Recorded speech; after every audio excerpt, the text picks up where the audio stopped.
Alhamdulillahi Rabbil Alamin.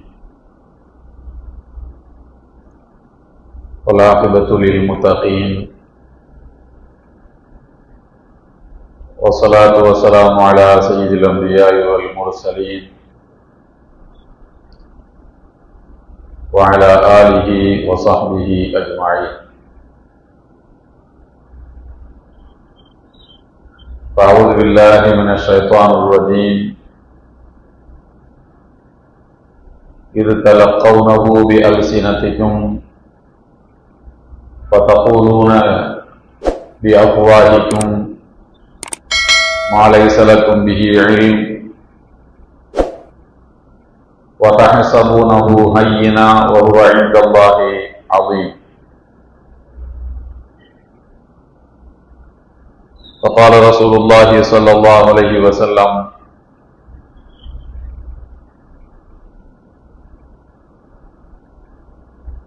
بقي كل شيء إلا كتفها. صدق الله العلي العظيم وصدق رسوله النبي الكريم. கண்ணியத்திற்குரிய பெரியோர்களே, அருமை சகோதரர்களே, எல்லாம் வல்ல அல்லாஹ்வினுடைய நல்லடியார்களே,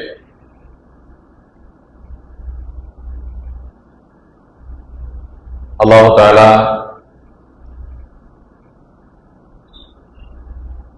மனித சமுதாயத்திற்கு தேவைப்படக்கூடிய எல்லா வழிகாட்டுதல்களையும் நிறைவாகவே அருள்மறையாம் திருக்குர்ஆன் வழியாகவும் முஹம்மது நபி ஸல்லல்லாஹு அலைஹி வஸல்லம் அவர்கள் வழியாகவும் வழங்கியிருக்கின்றான். அந்த வழிகாட்டுதல் நிறைவானது, முழுமையானது. மனிதனுடைய சிற்றறிவு அதிலே குறை காணலாம். காலத்துக்கு ஏற்ப இந்த மார்க்கம் அப்டேட் ஆகவில்லை, இன்னும் தன்னை வளர்த்து கொள்ளவில்லை என்று மனிதர்கள் கருதலாம். ஆனால் அல்லாஹ் தஆலா இந்த மார்க்கத்தை நான் எல்லா காலத்துக்கும் ஏற்ற வகையில் முழுமையாகவே நான் வழங்கி முடித்து விட்டேன் என்று ரசூலுல்லாஹி ஸல்லல்லாஹு அலைஹி வஸல்லம் அவர்களுக்கு அரஃபாவில் வைத்து அவர்கள் ஹஜ் செய்த சமயத்தில் இறக்கிய வசனத்தில் கூறிக்காட்டுகின்றார். மனித சமுதாயம் நிம்மதியாக இந்த உலகத்திலே வாழ்வதற்கும் மரணத்துக்கு பின்னர் வருகின்ற வாழ்வில் இறைவனுடைய திருப்தியை பெறுவதற்கும் உரிய வழிகாட்டுதல்களை அல்லாஹ் தந்திருக்கின்றான். அல்லாஹ்வுடைய மார்க்கத்தினுடைய சட்டதிட்டங்கள் அது ஒரு பிரச்சனையினுடைய அடியாளம் வரைக்கும் அலசி ஆராய்ந்து தீர்வுகளை சொல்லுகின்ற சட்டங்களாக இருக்கின்றன. ரசூலுல்லாஹி ஸல்லல்லாஹு அலைஹி வஸல்லம் அவர்களுடைய பொன்மொழிகள் வழியாகவும் சொல்லப்பட்டிருக்கக்கூடிய சட்டங்களும் அப்படி நிறைவாகத்தான் இருக்கின்றன. அண்மையில் ஒரு மருத்துவ மாணவி கூட்டு பாலியல் வன்புணர்வுக்கு ஆளாக்கப்பட்ட நிகழ்வை இன்றைக்கு ஊடகங்கள் மிகப்பெரிய அளவிலே பேசிக் கொண்டிருக்கின்றன. இதுபோன்ற நிகழ்வுகள், இதுபோன்ற விபத்துக்கள் அல்லது ஆபத்துக்கள் என்பவை ஏதோ நேற்று, கடந்த மாதம், கடந்த ஒரு வருடமாக நடந்து கொண்டிருக்கக்கூடிய நிகழ்வுகள் என்று இல்லை. எல்லா காலத்திலும் இதுபோன்ற சீண்டல்களும் இதுபோன்ற வன் செயல்களும் நடைபெற்றுக் கொண்டேதான் இருக்கின்றன. ஆனால் இவற்றுக்கெல்லாம் என்ன முடிவு? இதையெல்லாம் தடுத்து நிறுத்துவது எப்படி இப்படியே கொஞ்ச நாளைக்கு பேசுவது, பிறகு அதை மறந்து விடுவது என்றுதான் இன்றைக்கு மனிதர்கள் இருக்கின்றார்கள். ஒரு நிலையான தீர்வை நோக்கி நகர்வது எப்படி என்று சிந்தித்தால், இஸ்லாம் இதை பற்றி ரொம்ப நுட்பமாக, இதர விஷங்களை விட, இதர கோட்பாடுகளை விட மிக மிக நுட்பமாக இதை பார்க்கின்றது. பிரச்சனையினுடைய அடியாரம் வரைக்கும் சென்று அலசுகின்ற, பேசுகின்ற ஒரு மார்க்கம் இஸ்லாம். உதாரணத்துக்கு நாம் நிறைய சொல்ல முடியும். ரசூலுல்லாஹி ஸல்லல்லாஹு அலைஹி வஸல்லம் அவருடைய வீட்டில் ஒரு முறை சதகா கொடுக்கப்பட்டது. ஒரு ஆடு அறுத்து அந்த ஆடு முழுவதும் ஏழைகளுக்கு பங்கு வைத்து தரப்பட வேண்டும் என்று ரசூலுல்லாஹி ஸல்லல்லாஹு அலைஹி வஸல்லம் அவர்கள் முடிவெடுத்து அவருடைய இல்லத்திலேயே ஆடு அறுக்கப்பட்டு அது ஏழைகளுக்கு பங்கு வைத்து கொடுக்கப்பட்டது. ஆட்டை அறுத்து முடித்து விட்டு நபிகள் நாயகம் ஸல்லல்லாஹு அலைஹி வஸல்லம் அவர்கள் வெளியிலே சென்று விட்டார்கள் ஒரு தேவைக்காக. அன்னை ஆயிஷா ரலியல்லாஹு அன்ஹாவுடைய வீடு அது. சற்று நேரம் கழித்து பெருமானார் ஸல்லல்லாஹு அலைஹி வஸல்லம் அவர்கள் வந்தார்கள். என்ன, எல்லாவற்றையும் பங்கு வைத்து கொடுத்து விட்டீர்களா, எல்லாம் காலியாகி விட்டதா என்று கேட்டார்கள். அன்னை ஆயிஷா ரலியல்லாஹு அன்ஹா சொன்னார்கள், எல்லாமே காலியாகிவிட்டது, எல்லாவற்றையும் நாங்கள் பங்கு வைத்து கொடுத்து விட்டோம். அந்த ஆட்டினுடைய சப்பை, முன் சப்பை ஒன்று மாத்திரம் மிச்சம் இருக்கிறது, இன்னும் சற்று நேரத்தில் அதையும் கொடுத்து விடுவோம் என்று அன்னை ஆயிஷா ரலியல்லாஹு அன்ஹா அவர்கள் சொன்னார்கள். அதை கேட்டு ரசூலுல்லாஹி ஸல்லல்லாஹு அலைஹி வஸல்லம் அவர்கள் சொன்னார்கள், பக்கிய குல்லு ஷைஇன் இல்லா கத்திஃபுஹா. ஆயிஷா, நீ வார்த்தையை மாற்றி சொல்லுகின்றாய். எல்லாம் காலியாகிவிட்டது, முன்சப்பை மாத்திரம்தான் மிச்சம் இருக்கிறது என்று நீ சொல்லுகின்றாய். ஆனால் எல்லாம் இருக்கிறது, முன்சப்பை மாத்திரம் காலியாகிவிட்டது என்று நபிகள் நாயகம் ஸல்லல்லாஹு அலைஹி வஸல்லம் சொன்னார்கள். அதனுடைய பொருள் என்னவென்றால், ஹதீஸினுடைய விரிவுரைகளிலே எல்லா அறிஞர்களும் ஏகோபித்து ஒரே விளக்கத்தை தான் சொல்கிறார்கள். அதாவது, எது நம்மிடமிருந்து, நம்முடைய வீட்டிலிருந்து கிளம்பி ஏழைகளின் கைகளுக்கு போய் சேர்ந்து விட்டனவோ அதுதான் நம்மிடம் இருக்கிறது. அவற்றுக்கான கூலி நமக்கு வந்து கிடைத்து விட்டது. அதற்கான சவாப், அஜ்ர், கூலியும் பலனும் நமக்கு வந்து கிடைத்து விட்டது. எது நம்மிடத்தில் இருக்கிறதோ அதற்கான கூலி நமக்கு இன்னும் கிடைக்கவில்லை. எனவே எல்லாம் இருக்கிறது முன்சப்பையை தவிர என்று நபிகள் நாயகம் ஸல்லல்லாஹு அலைஹி வஸல்லம் அவர்களுக்கு, அன்னை ஆயிஷா ரலியல்லாஹு அன்ஹா அவர்களுக்கு சொன்ன வார்த்தையின் பொருள் இதுதான் என்று ஹதீஸினுடைய விரிவுரையாளர்கள் சொல்லுகின்றார்கள். அன்புக்குரியவர்களே, நாம் புரிந்து கொள்ள வேண்டிய விஷயம் என்னவென்றால், எல்லாவற்றையும் நபிகள் நாயகம் ஸல்லல்லாஹு அலைஹி வஸல்லம் அவர்கள் அதனுடைய ஆழம் வரைக்கும் சென்று சிந்தித்திருக்கிறார்கள். எல்லாவற்றையும் இப்படித்தான் அவர்கள் நுட்பமாக பார்த்தார்கள். எல்லாவற்றையும் அவர்கள் மறுமையை நினைவில் கொண்டு அவர்கள் சிந்தித்தார்கள். மறுமையை நினைவில் வைத்து அவருடைய எல்லா உரையாடல்களும் அமைந்திருந்தன. அன்னை ஆயிஷா ரலியல்லாஹு அன்ஹா அவர்கள் மீது சில நயவஞ்சகர்கள் பழி சொற்களை சொன்னார்கள்.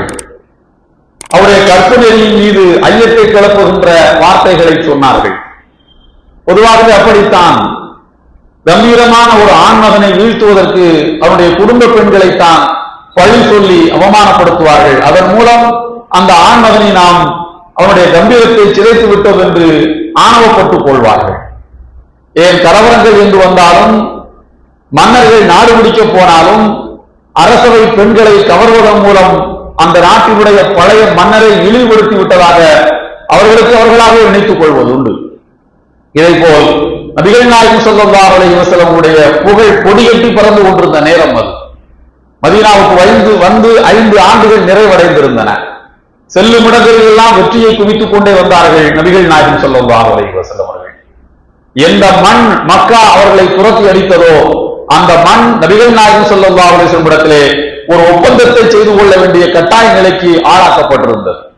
இனிமேல் ஒரு முறை மக்காவுக்கு பெருமானார் செல்வதாக இருந்தால் அது அவர்கள் வெற்றி பெற்றுத்தான் செல்வார்கள் என்கின்ற அளவுக்கு அவர்களை விரட்டிய அந்த மண்ணை தன்னுடைய அன்பால் நபிகள் நாயகம் ஸல்லல்லாஹு அலைஹி வஸல்லம் அரவணைத்தார்கள்.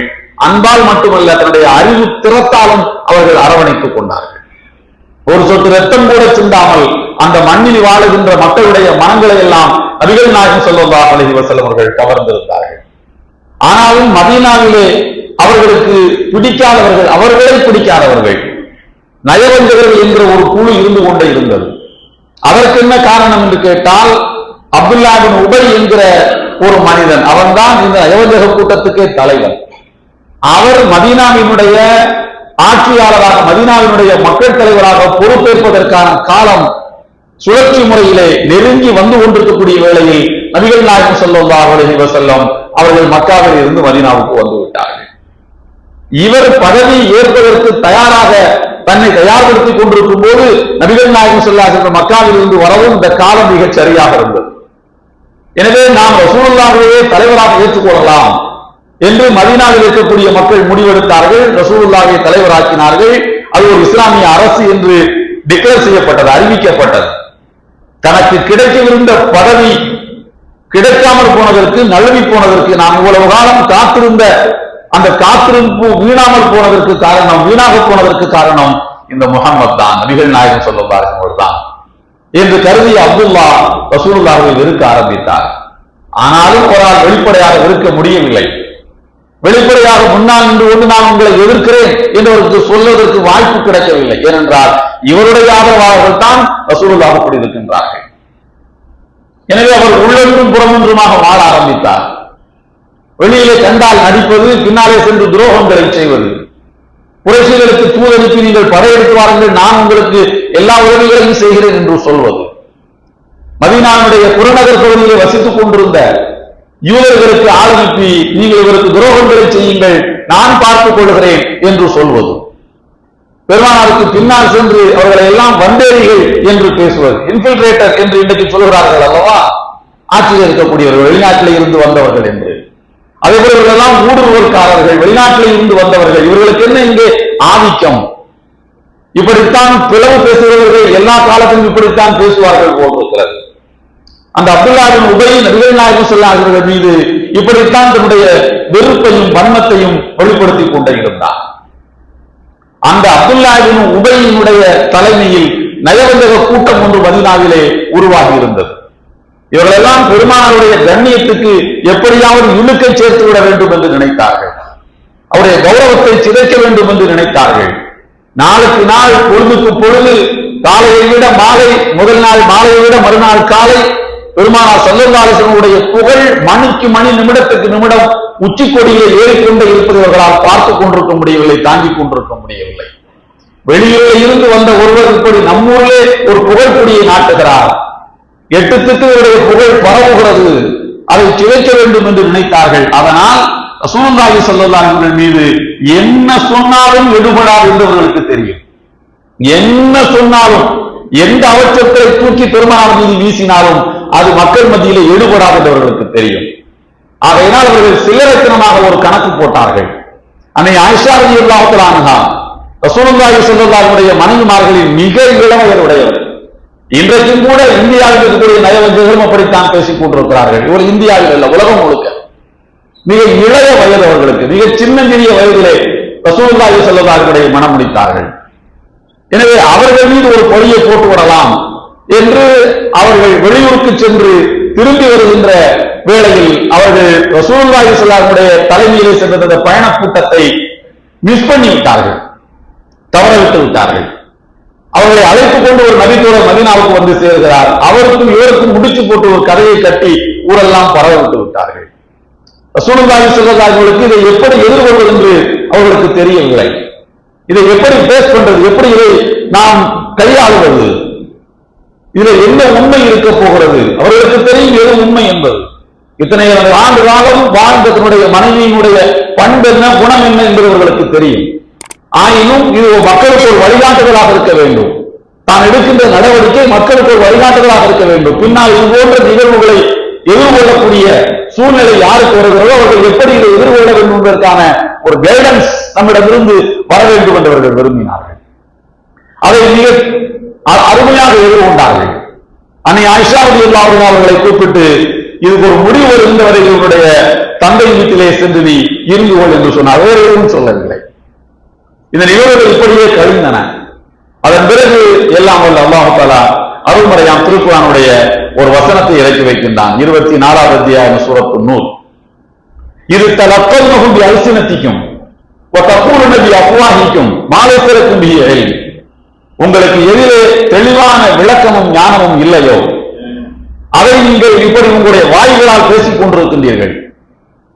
ஒருவரிடமிருந்து நீங்கள் வார்த்தைகளை நாவால் எடுக்கின்றீர்கள். தலக்கல்னஹு பி அல்சினத்திக்கும் என்றால் அதை காது கொடுத்து கூட கேட்பதில்லை என்பதற்கு பொருள். தலக்கல்ன என்றால் ஏற்றுக்கொண்டான், எடுத்துக்கொண்டான் என்று பொருள். இது அரபு வார்த்தையுடைய அர்த்தமே அதுதான். எடுத்துக்கொண்டான், ரிசீவ் பண்றது என்பதற்கு பொருள். ஆனால் ரிசீவ் என்பது, ஏற்றுக்கொள்வது என்பது எப்படி இருக்க வேண்டும் என்றால் உங்களுடைய கண்களால் அதை பார்த்து எடுத்துக்கொள்ள வேண்டும். அல்லது காது கொடுத்து கேட்பதுதான் ரிசீவ் பண்ணுவது என்பதற்கு பொருள். ஆனால் அல்லாஹ் ஒரு நுட்பமான வார்த்தையை சொல்கின்றான், உங்களுடைய நாவுகளால் அதை நீங்கள் ரிசீவ் பண்ணி கொண்டீர்கள், எடுத்துக்கொண்டீர்கள். நாவுகளால் எடுத்தீர்கள் என்றால் அவன் சொல்வது அப்படியே உன் நாட்டில் வந்து விடுகிறது. அது என்ன வார்த்தை, அர்த்தம் என்ன, யாரை பற்றி பேசுகிறோம், என்ன பேசுகிறோம், எதை பற்றியும் நீ கவலைப்படாமல் அப்படியே தூக்கி அடுத்தவன் நாட்டிலே தூக்கி வைக்கின்றாய். அடுத்தவனுடைய காதிலே வைத்தால் பிரச்சனை இல்லை, அவன் கேட்பான், மூளைக்கு போகும், சிந்திப்பான். ஆனால் இதை தூக்கியபடியே நாவால் எடுத்து இன்னொருவனுடைய நாவிலே நீ வைக்கின்றாய், அவன் இன்னொருவனுடைய நாவிலே வைக்கின்றான். இப்படி ஊரெல்லாம் இந்த செய்தி பரவுகிறது. தலக்கல்னஹு அல்சினத்திக்கும் வ தகூலுன பி அஃப்வாஹிக்கும் மா லைஸ லக்கும் பிஹி இல்ம். தெளிவான ஞானம் இல்லாத விஷயத்தை இப்படி எல்லாம் நீங்கள் பேசுகின்றீர்களே என்று சொல்லிவிட்டு அல்லாஹ் அதற்கு ஒரு வார்த்தை சொல்கின்றான், வ தஹ்ஸபூனஹு ஹய்யினா. இது உங்களை பொறுத்தவரைக்கும் ரொம்ப சிம்பிள். யார் சொன்னது என்று கேட்டால் எனக்கு அவர் சொன்னாரு, அந்த பாய் சொன்னாரு, இந்த பாய் சொன்னாரு, பிறகு அவர் அவருக்கு சொன்னார். இப்படியே நீங்கள் ஒரு ஆளை காட்டிவிட்டு போய் விடுவீர்கள். வெரி சிம்பிள் உங்களுக்கு. தஹ்ஸபூனஹு ஹய்யினா. ஆனால் வஹுவ இன்தல்லாஹி அஸீம். அல்லாஹ்விடத்தில் இது பெரும் குற்றம், அல்லாஹ்விடத்தில் இது பெரும் குற்றம் என்று எல்லாம் அல்லாஹ் தஆலா எச்சரிக்கின்றார். விஷயம் புரிந்து கொள்ள வேண்டிய விஷயம் என்னவென்று சொன்னால், எதையுமே இஸ்லாம் மறுமையை முன்வைத்துத்தான் பார்க்கிறது. எதையுமே ஒரு பிரச்சனையை இஸ்லாம் பார்க்கின்ற விதமே வேறானது. அதனுடைய ஆழம் வரைக்கும் சென்றுதான் பார்க்கும். ஒரு பிரச்சனையினுடைய மேலோட்டமாக அந்த பிரச்சனையை பார்ப்பதல்ல இஸ்லாத்தின் பார்வை. குற்றம் செய்துவிட்டான், கூட்டு பாலியல் வன்புணர்வுக்கு ஆளாகிவிட்டான், பிடி அவனை தூக்கு மேடையிலே ஏற்று என்று வாட்ஸ்அப்பில் SMS அனுப்பிவிட்டு இஸ்லாம் சும்மா இருந்து விடாது. பேஸ்புக்கிலே ஒரு கொடூரமான படத்தை போட்டுவிட்டு இது மக்களுடைய உடலுக்கு திரி போட்டுவிட்டு இருப்பதல்ல மார்க்கம் என்பது. ஏன் இது வருகிறது? ஒரு ஆண் ஒரு பெண்ணை ஏன் இப்படி பார்க்கின்றான்? தனியாக ஒரு பெண் இருக்கிறாள், மருத்துவமனையில் இருக்கிறாள், அவள் பட்டம் படித்தவள், மருத்துவம் கற்றவள், ஒரு தாயை போன்றவள், நோயாளிகளுக்கு சிகிச்சை செய்யக்கூடிய ஒரு பெரிய பொறுப்பிலே இருப்பவர், நோயாளிகளுடைய உயிரையும் உடலையும் அவரிடத்தில் ஒப்படைக்கின்றான், காப்பாற்று காப்பாற்று என்று ஒப்படைக்கிறான். எவ்வளவு உன்னதமான ஒரு பொறுப்பு அது. அப்படிப்பட்ட உயர்ந்த பொறுப்புக்கு போனதற்கு பின்னரும் கூட தனியே அவள் இருக்கிறாள் என்றால் இந்த கூட்டம் அந்த பெண்ணை எப்படி பார்க்கும்? அப்படி பார்ப்பதற்கு என்ன காரணம்? அந்த காரணம் அவளிடத்தில் இருக்கிறதா, இவனிடத்தில் இருக்கிறதா, அல்லது சமூக சூழலில் இருக்கிறதா? இவனும் நல்லவன், அவளும் நல்லவள், அவளும் நன்றாகத்தான் தோற்றம் தருகிறாள், இவனும் நல்ல மனதோடு தான் போனால், ஆனால் சமூக சூழ்நிலை என்ன? எல்லாவற்றையும் தான் இஸ்லாம் பார்க்கின்றது. எல்லாவற்றையும் பார்த்து தொடக்க புள்ளி முதல் கடைசி வரைக்கும் ஒவ்வொன்றையும் அலசி ஆராய்ந்துதான் இஸ்லாம் சட்டங்களை சொல்கின்றது. ஒரு பெண் எப்படிப்பட்ட நிலையில் அவள் தன்னை பாதுகாத்துக் கொள்ள வேண்டும்? எல்லா நிலையிலும் அவள் மொய்க்கப்படுவாள். எல்லா நிலையிலும் எல்லோருடைய கண்கள் மீது இருப்பதற்கான வாய்ப்புகள் இருக்கிறது. எனவே அல்லாஹ் தஆலா ஒரு அழகான வாசகம் சொல்கின்றான். நீங்கள் உங்களுடைய கால்களா எவரிலிருந்து அர்ஜுலிகின்ற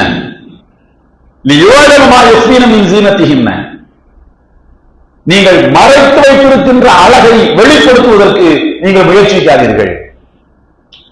ஒரு அழகு மறைக்கப்பட வேண்டிய அழகு, அதை பாதி காட்டி பாதி காட்டாமல் அப்படி எல்லாம் நீங்கள் அரைகுறையாக வெளிப்படுத்த முயற்சிக்காதீர்கள். சில நேரங்களில் வெளிப்படையாக சொல்வது கூட ஆபாசத்தின் எல்லைகளில் ஒரு தலைப்படிக்கட்டிலே போய் நின்று விடுவதற்கான சாத்தியக்கூறுகள் உள்ளன. நீங்கள் எதை மறைக்க வேண்டுமோ அதை மறைத்தே வைத்திருங்கள், எதை வெளிப்படுத்த வேண்டுமோ அதை வெளிப்படுத்திக் கொள்ளுங்கள். மறைப்பதை வெளிப்படுத்த வேண்டும் என்று நினைக்காதீர்கள், அரைகுறையாக வெளிப்படுத்த வேண்டும் என்று நினைக்காதீர்கள். இன்னும் சொல்கிறான், உங்களுடைய சொற்களில் கூட ரொம்ப குறைந்த சொற்களை நீங்கள் பயன்படுத்தாதீர்கள் என்று சொல்லிவிட்டு மறவு, யாருடைய உள்ளத்தில் நோய் இருக்கிறதோ அவனுக்கு தப்பான எண்ணங்கள் பிறந்துவிடும். யாருடைய உள்ளத்தில் நோய் இருக்கிறதோ அவனுக்கு தப்பான எண்ணங்கள் பிறந்துவிடும் அல்லாஹ் சொல்லி காட்டுகின்றான். எனவே அவர்கள் தன்னை பேணிக் கொள்ள வேண்டும், தன்னை பாதுகாத்துக் கொள்ள வேண்டும். எல்லா வலைகளையும் அறுத்து நான் வெளியே வருவேன், எனக்கு எல்லா சூழ்நிலைகளும் தயாராக இருக்க வேண்டும், நான் இப்படித்தான் இருப்பேன், ஆனால் என்னை யாரும் தப்பா பார்க்கக்கூடாது என்று நினைப்பதும் சொல்லுவதும் வெறும் வேதாந்தமாக இருப்பதற்கு வேண்டுமானால், கேட்பதற்கு நல்லா இல்ல, கேட்பதற்கு அறிவிப்பாகத்தான் இருக்கிறது. ஆனால் அதையும் சிலர் அது நியாயம் தானே, அவருடைய உரிமை தானே என்று பேசுவது, பிறகு தூக்குல போட்டா எப்படி நின்றுமா? இதற்கும் பாலியல் குற்றங்களிலே ஈடுபட்டவர்களை தூக்குல போடவே இல்லையா? ஆட்டோ சங்கர் நமக்கெல்லாம் தெரிஞ்ச கதை தானே. ஆட்டோ சங்கர் கதை என்னாச்சு? தூக்கிலே போட்டுவிட்டால் எப்படி நிற்கும்? நிற்காது. அதனால்தான் அல்லாஹ் சொல்கின்றான், நீங்கள் உங்களை முதலிலே பாதுகாத்துக் கொள்ளுங்கள், உங்களுடைய எல்லைகளுக்குள் நீங்கள் நின்று கொள்ளுங்கள், உங்களை நீங்கள் பாதுகாத்துக் கொள்ளுங்கள். பேணிக்கை, பேணுதல் என்பது என்ன? பேணுதல் என்பது என்ன? நபிகள் நாயகம் ஸல்லல்லாஹு அலைஹி வஸல்லம் ஹதீஸ்களிலே நிறைய பேணுதலை பற்றி சொல்லப்பட்டிருக்கிறது. எல்லா சப்ஜெக்ட்லையும் பேணுதல் என்று ஒன்று இருக்கிறது. வெளியிலிருந்து பார்க்கிறதுக்கு அது 10ஆம் பசலித்தனம்னு தோணலாம். இமாம் அபூ ஹனீஃபா ரஹ்மத்துல்லாஹி அவர்கள் சட்டத்துறையினுடைய மிகப்பெரிய மேதை. அவர்களுடைய மாணவர் இமாம் முஹம்மது அவர்கள் ஃபாதர் ஆஃப் இன்டர்நேஷனல் லா என்றவரை சொல்வார்கள். சர்வதேச சட்டங்களின் தந்தை இமாம் அபூ ஹனீஃபாவுடைய மாணவர். அப்படி என்றால் உஸ்தாத் எப்படி இருப்பார் என்று நீங்கள் பார்த்துக் கொள்ளுங்கள். இமாம் அபூ ஹனீஃபா அவர்கள் ஒரு சிறந்த வியாபாரி. பட்டு துணிகள் தயாரித்து ஆட்களை வைத்து ஃபேக்டரி வச்சு தயாரித்து வியாபாரம் செய்து கொண்டிருந்தவர்கள். அவருடைய அறிவு திறத்தால் கவரப்பட்டு அப்பாசிய கிலாபத்தினுடைய ஆட்சியாளர்கள், நீங்கள் விரிந்து வளர்ந்த ஒரு சாம்ராஜ்யம், நான் பலமுறை உங்களுக்கு சொல்லியிருக்கின்றேன், 2 கோடி சதுர மைல்கள், 2 கோடி சதுர மைல்கள் ஒரே அரசு, இஸ்லாமிய அரசு. இன்றைக்கு உலகத்தில் இருக்கக்கூடிய 47 நாடுகள் சேர்ந்து ஒரே கலீஃபா. அப்படிப்பட்ட உலகத்தினுடைய சரிபாதையை தாண்டிய அளவுக்கான விரிந்து பிறந்த அரசினுடைய தலைமை நீதிபதியாக நீங்கள் வர வேண்டும் என்று கோரிக்கை வைக்கிறார்கள். அதற்கு சம்பளம் உண்டு, வாகன போக்குவரத்துகள் உண்டு, எல்லா விதமான வசதி வாய்ப்புகளும் உண்டு. நீங்கள் அங்கே தலைமை நீதிபதியாக வந்து அமருங்கள் என்று சொல்கிறார்கள். இமாம் அபூ ஹனீஃபா ரஹ்மத்துல்லாஹி அவர்கள் சொன்னார்கள், ஆட்சியாளர்களிடத்தில் வேலை செய்யக்கூடாது என்பதில் நான் உறுதியாக இருக்கின்றேன். சம்பளத்துக்கு நான் வேலை செய்ய மாட்டேன், ஆட்சியாளர்கள்ட்ட வேலை செய்ய மாட்டேன், மக்களுக்கு வேலை செய்வேன். எனக்கு அல்லாஹ் பிசினஸ் கொடுத்திருக்கிறான், வியாபாரம் நல்லா நடக்குது, வியாபாரம் பண்ணி மக்களுக்கு சர்வீஸ் கொடுக்க ஒத்துக்கொள்ளவே மாட்டேன். அப்படி என்றால் உங்களை கைது செய்ய வேண்டியிருக்கும். தாராளமா கைது செஞ்சா சிறையில போய் இருப்பது செய்யறோம், உங்ககிட்ட வேலை பார்க்க மாட்டாங்க. கடைசி வரைக்கும் இதில் உறுதியாக இருந்தார்கள். ஏனென்றால் இன்றைக்கு இப்படித்தான் சொல்லி உள்ளே கூப்பிடுவார்கள். தலைமை நீதிபதி, வீடு வாசல் ஒட்டகம் எல்லா வாய்ப்பு இருக்குன்னு உள்ள அப்படித்தான் சொல்லி கூப்பிடுவாங்க. அதுக்கடுத்து கவர்மெண்ட்ல இருந்து மேலிடத்துல சொன்னாங்க, தீர்ப்பு இப்படித்தான் வந்தா நல்லா இருக்குமான்னு ஒரு ரெக்கமெண்ட் கடிதத்தை தூக்கிட்டு வருவான் ஒருத்தன். இதுக்கெல்லாம் நான் தயாராக இல்லை, அல்லாஹ் எனக்கு தந்திருக்கக்கூடிய வியாபாரம் போதுமானது என்று சொன்னார்கள். இதற்கு பெயர் பேணிக்கை. இதுதான் பேணுதல் என்பது. அவர்கள் காலை நேரத்தில் சுபஹ் தொழுகைக்கு பிறகு தன்னை கொஞ்சம் ஆசுவாசப்படுத்திக் கொள்வதற்காக வெளியிலே வருவார்கள். நண்பர் ஒருவருடைய இல்லம் பள்ளிவாசலுக்கு பக்கத்துல, அவருடைய வீட்டு நிழலில் அவர்கள் உட்கார்ந்து நண்பரோடு உட்கார்ந்து பேசிக் கொண்டிருப்பார்கள். இவங்க ஃப்ரெண்டு தான் அவர். வீட்டு நிழலில் உட்கார்ந்து பேசிக் கொண்டிருப்பார்கள். கொஞ்ச நாள் பேச்சு கொடுத்த உடனே அவர் ஏதாவது இமாம் நல்ல வசதியாக தானே இருக்கிறாரு, கொஞ்சம் கடன் கேட்போம்னு கடன் கேட்டார். இமாம் அபூ ஹனீஃபா அவர்களும் கடன் கொடுத்தார்கள். கடன் வாங்கின நாள்ல இருந்து கடன் இன்னைக்கு வாங்கியிருக்கிறாங்கன்னா மறுநாள்ல இருந்து அவங்க வீட்டு நிலையில உட்கார்றது இல்ல, தள்ளி போய் உட்காந்துருவாங்க. என்ன இமாம் அவர்களே, எங்க வீட்டு நிலையில உட்கார்ந்தா எனக்கு ஒரு சந்தோஷம், ஒரு பெருமை, இமாம்லாம் நம்ம வீட்டுல நிலையில உட்கார்ந்து இருக்கிறாங்களே சந்தோஷப்பட்டுக்கிட்டு இருந்தேன், ஏன் இப்ப உட்கார்றது இல்ல, தள்ளி போய் உட்கார்றீங்களேன்னு. இல்ல தம்பி, நான் உங்களுக்கு கடன் கொடுத்துருக்கிறேன், நீங்க அந்த கடன் வாங்கியிருக்கீங்க.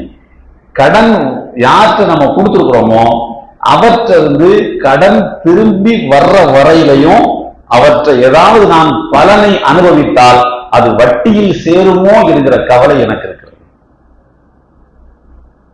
அவர் சொன்னார், கடன் கொடுக்க முன்னாடி உட்கார்ந்து தானே இருந்தீங்க, அப்ப இது ரெகுலர் ஆக்டிவிட்டி தானே, இது வழக்கமான செயல்பாடு தானே. கடன் என்பது இடையில வந்து போகும், நான் நீங்க தருவீங்க, நான் திருப்பி கொடுப்பேன். ஆனா நிழல்ல உட்கார்றது ரெகுலரா நடந்துகிட்டு இருக்க விஷயம் தானே.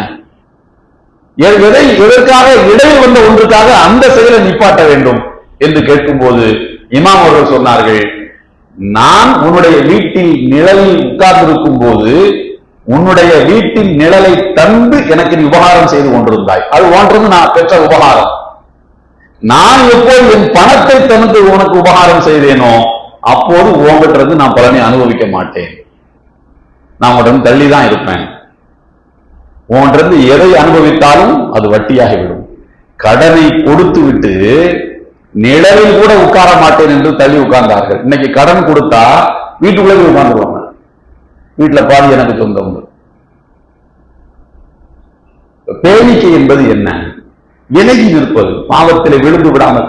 ஃபியூச்சர்ல எது பாவமாக வளர்ந்து ஆகுமோ, நல்லது என்று தொடங்கி கொஞ்சம் கொஞ்சமா வளர்ந்தது பாவத்தினுடைய முதல் படிக்கட்டில் போய் நிற்குமோ அதை வெகு தூரத்திலேயே தள்ளி நிற்பதற்கு பேர் தான் பேணுதல். இது வட்டி, பொருளாதாரம், கொடுக்கல் வாங்கல் இவற்றில் என்றால் ஒரு பெண் ஒழுக்கத்தை பாதுகாப்பதில் எவ்வளவு தள்ளி நிற்க வேண்டும். அல்லாஹ் தஆலா மரியம் அலைஹிஸ்ஸலாமை பற்றி குர்ஆன்ல சொல்லுகின்றான். மரியம் அலைஹிஸ்ஸலாம் மீது ஒரு பழி வந்தது. என்ன பழி? அவர்கள் ஒழுக்கமானவர்கள் தான். அல்லாஹ் தஆலா அவர்களுக்கு ஒரு அற்புதமாக ஒரு ஆண் குழந்தையை கொடுத்தான். ஆணுடைய துணையின்றி அற்புதமாக ஈசா நபி பிறந்தார்கள். கிறிஸ்துவத்திலையும் அதான் நம்பிக்கை, இஸ்லாத்திலையும் அதான் நம்பிக்கை, அதான் உண்மை, அல்லாஹ் சொல்றது அப்படித்தான். ஆனால் அவர்கள் மீது பழி சொன்னார்கள். சொல்லும் பொழுது என்ன வார்த்தையை பயன்படுத்தினார்கள் என்றால், உங்களுடைய சகோதரர் ஹாரூன் என்ற ஒரு சகோதரர் இருந்தார், அவருக்கு உங்களுடைய சகோதரரும் நல்ல மனிதர், மாகான அபூக்கின்ற அசௌகி, உங்களுடைய தந்தையும் நல்ல மனிதர், சகோதரரும் நல்ல மனுஷன். நல்ல ஆண்களால் வளர்க்கப்பட்ட ஒரு பெண் எப்படி இப்படி ஆனாள் என்று கேட்டார். வீட்டுல ஆம்பளை நல்லா இருந்தா பொம்பளை நல்லாவில இருக்கணும், வீட்டுல உள்ள ஆம்பளைங்க நல்லா இருந்தா பொம்பளை நல்லாவில இருக்கணும். நல்ல ஆண்களுடைய வீட்டில் வளர்ந்த ஒரு பெண் இப்படி ஆனாள், இப்படி ஆயிருக்க மாட்டீங்களா, எப்படி ஆனீங்க நீங்க என்று கேட்டார். அப்படியானால் ஒரு பெண்ணை வைத்துத்தான் ஒரு ஆணுடைய சிந்தனை திறனும் அவனுடைய நிர்வாக திறனும் தீர்மானிக்கப்படுகிறது என்பது குர்ஆனுடைய வாசகம். எனவே நம்முடைய பிள்ளைகளை பொத்தி பாதுகாக்க வேண்டிய காலத்தில் நாம் இருக்கின்றோம். எந்த பக்கம் எந்த விதமான கழுகு பார்வைகள் படும் என்பது நமக்கு தெரியாது. நான் யாரையும் அச்சுறுத்துவதாகவோ அல்லது பயங்காட்டுவதாக நினைத்துக் கொள்ள வேண்டாம். நம்முடைய பிள்ளைகள் நமக்குத்தான் பிள்ளைகள், மற்றவனுக்கு வேற மாதிரி தான் தெரியும். நம்முடைய வீட்டில் இருந்து இது போன்ற எந்த உணர்வை தூண்டக்கூடிய ஆடைகள் அணிவது, பேசுவது, இவைகளெல்லாம் நடக்காமல் பார்த்துக் கொள்ள வேண்டிய கடமை நமக்கு உண்டு. நடக்காமல் பார்த்துக் கொள்ள வேண்டிய கடமை நமக்கு உண்டு. அதுதான் இஸ்லாம் நமக்கு தரக்கூடிய வழிகாட்டுதல். அதுதான் பேணுதல் என்பது. அதுதான் பின்னால ஒன்று நடந்ததற்கு பிறகு கதறுவது அல்ல, பின்னால ஒன்று நடந்ததற்கு பிறகு அழுகிறது அல்ல, நடக்காமல் பாதுகாத்துக் கொள்வதுதான் நிர்வாக திறன் என்பதை அல்லாஹ் அருள்மறையான் திருக்குர்ஆனில் சொல்லி காட்டுகிறான். எனவே கால சூழ்நிலைகளை உணர்ந்து இஸ்லாத்தை மேலும் இறுக்கமாக பற்றி பிடித்து நம்முடைய குடும்ப வாழ்வை, நம்முடைய அன்றாட வாழ்வை நாம் அமைத்துக் கொள்ள வேண்டும். எல்லாம் வல்ல அல்லாஹ் அப்படிப்பட்ட இஸ்லாமிய உணர்வுள்ள மக்களாக நம் அனைவரையும் ஆக்கியவர்கள் புரிவானாக. வாஹிரு தஅவானா அல்ஹம்துலில்லாஹி ரப்பில் ஆலமீன். அஸ்ஸலாமு அலைக்கும் வரஹ்மத்துல்லாஹி வபரகாத்துஹு.